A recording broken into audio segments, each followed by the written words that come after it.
Nagbibisa ako ng sibuyas dahil gagawa ako ng empanada, guys. Gawa tayo ng empanada. Gawa tayo ng palaman sa empanada. Gawa tayo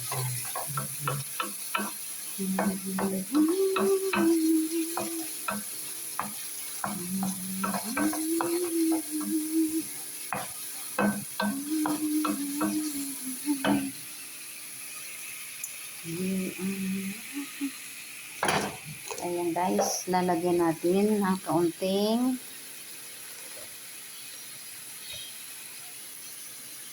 red pepper. Ayan guys, red pepper. And then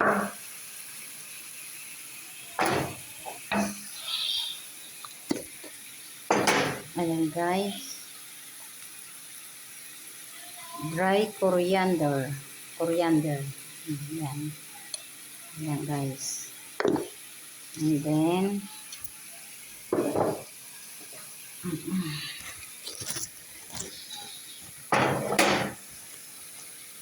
ayan guys. Ayan. Turmeric powder. Ayan guys. And then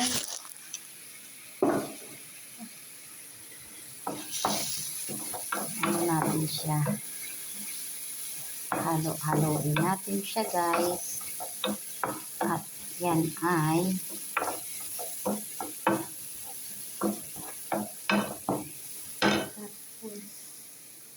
yan, saglit lang guys. Tayo na ito pa yung ating ingredients. Ayan guys. Ayan. Chili guys. Tayo.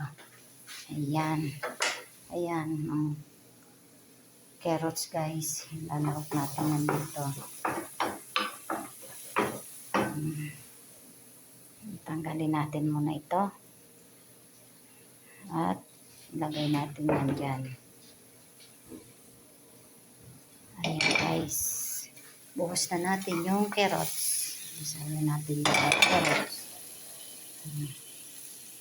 Yung carrots. Yan guys. Ang carrots. Isa natin yung carrots.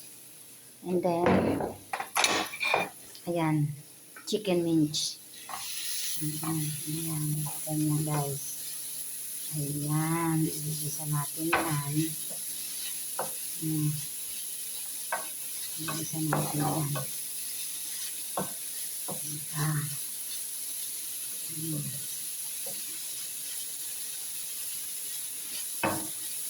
Kaya yung asin natin ay wala.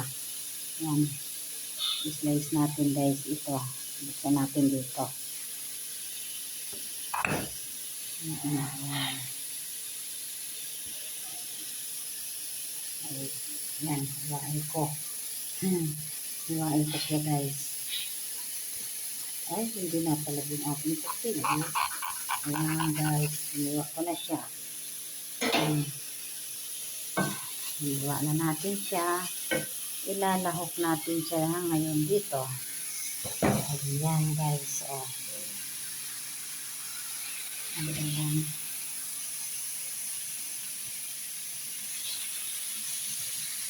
Ayan guys.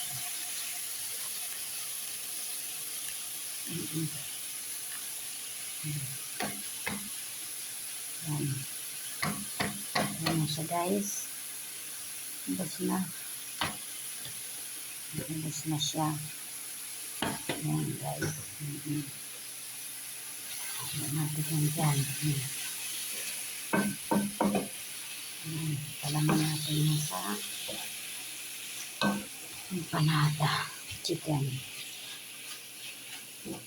Ayan.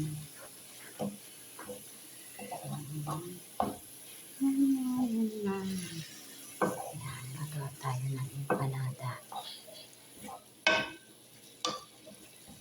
Ayan guys, saglit lang. Kuha tayo ng asin. Yung asin ko ay, yung asin ko kasi nandito sa kabinet. Ayan guys. Lagyan natin ng asin. Teka, baka umalat. Yan. Lagyan natin siya ng konting asin. Diba?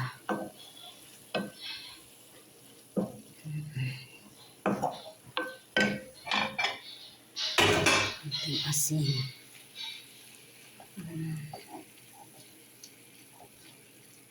Ako, hindi ko pa pala nahiwa yung ano. Shabat. Ayan guys, oh, marami nito sa Pilipinas, oh. Ang bulaklak niya is kulay pula dyan. Pag nandyan sa atin, nagumagapang siya dyan. Halaman to dyan sa atin guys, pero ang bango niyan. Panglahok niya sa mga gulay para pampaalis ng langsa. Shabat kung tawagin yan, shabat. Ayan guys. Ayan. Anuhin natin muna siya. Diba? Tutuin. Yan guys. So, palulutuin muna natin.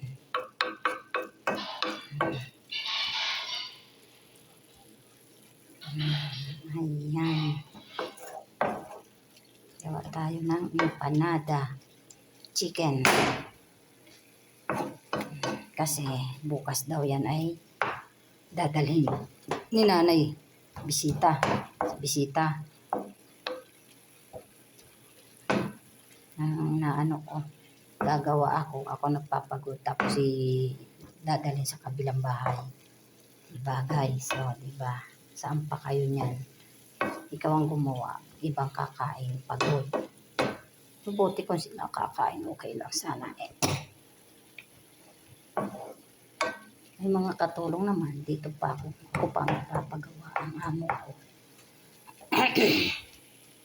Yan guys. So, tikman natin kung lasang asin. Wow, sarap.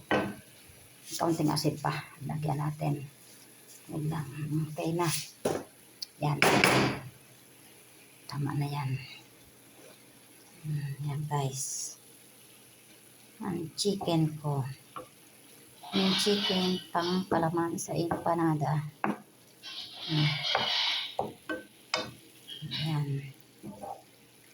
Imbis na kincha yung aking lalagay, shabat. Kasi yan talaga ang panlagay niyan diyan sa empanada nila. Shabat. Halaman yan sa atin guys. Ang bango niyan guys.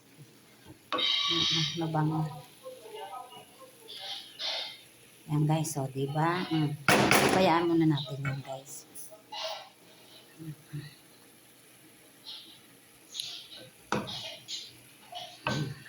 Patutuyuin natin yung sabaw bago natin ilagay yung shabat.